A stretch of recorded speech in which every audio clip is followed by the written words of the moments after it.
that period until the modern era. Yeah, it's pretty amazing, folks. The Constitution drafted in this room really in the summer of 1787, only been amended 27 times. It's pretty sad.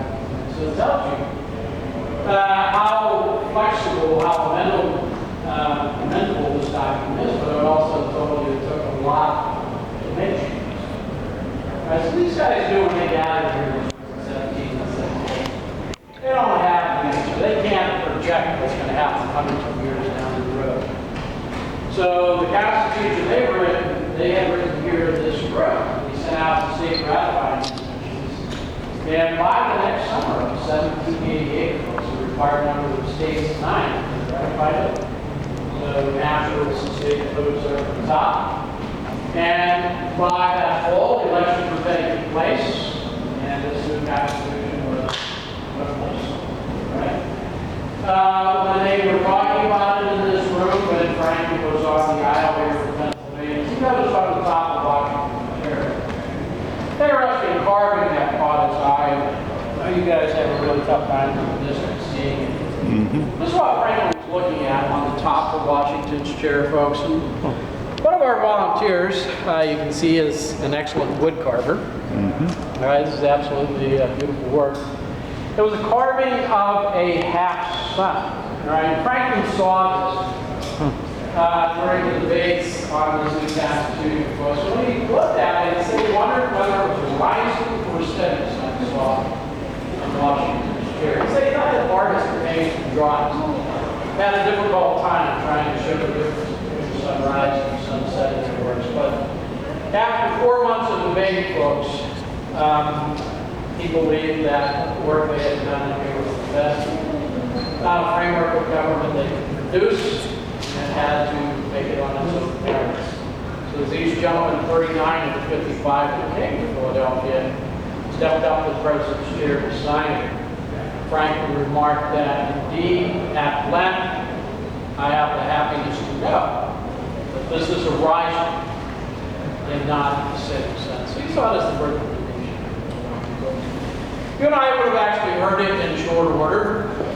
All right, as soon as the convention breaks up, Franklin steps down on Chestnut Street in front of the building, folks. Almost immediately, a lady in the city street, some say the wife of Grant, this is Hollywood. She said, Dr. Franklin, what a difference. Reply to her, and I think a reminder to you and I, folks.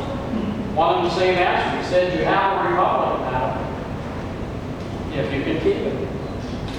All right, so Franklin, of course, saying these guys started the work in this room, and it continues in our hands today. I guess that's what this convention in Philadelphia today is. New convention.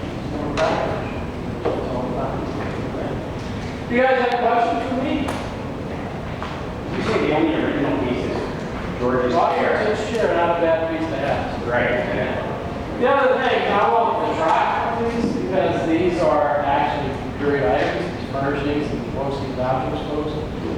There's some special features here, which is nice at this kind of time of the day when we're dealing with warm air, folks.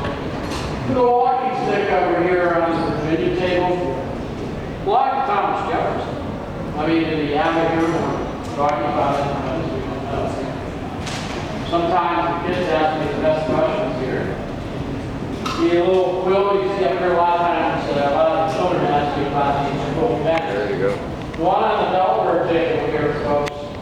We belong to Caesar Rodney in Delaware.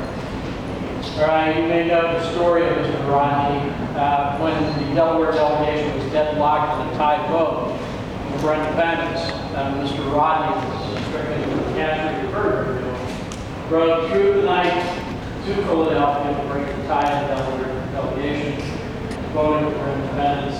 Political men along with him, belonged to the Delaware table, belonged to a man by the name of George Reed. So there are some special items here. So are those the actual items? Those canes and stuff? Oh yeah, it's right in there. Copies. They're the original.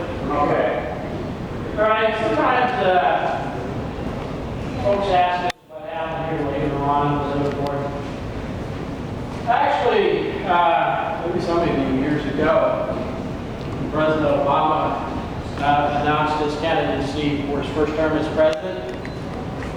He announced it in Springfield, where in another guy by the name of Abraham Lincoln. The president traced his footsteps, President Lincoln's steps to the White House. And while he was here in Philadelphia years before, on Washington's birthday on his way to the White House, he made some pretty startling comments out here. They were raising the flag in front of the Defense Hall. He said, "I'd rather be shot dead on this site than to give up the ideals of the Declaration of Independence and the United States Constitution." And sadly, you and I know within days after the surrender of the Confederate Army, and then Virginia where it got the next courthouse, the president was assassinated. Funeral train retraced his steps from the White House back to his home in Illinois. President Lincoln actually lay and stayed here in the assembly room of the Defense Hall folks. And as we said, the President Obama on his trip, of course, likely was in the White House, followed the same steps up here. And this is kind of an image of what it looked like in the newspapers in those days.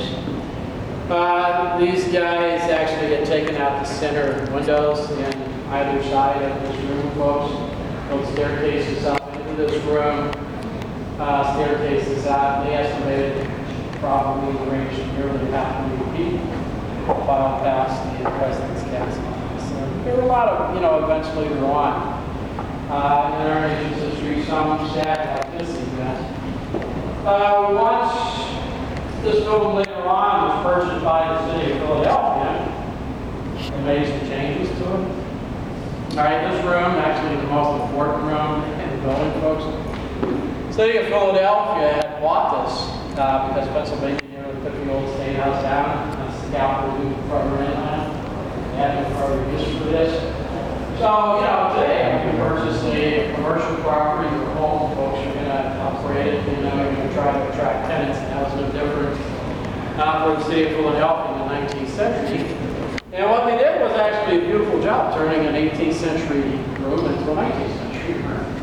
All right, it was pretty elegant in its own means, but that means that a lot of the original work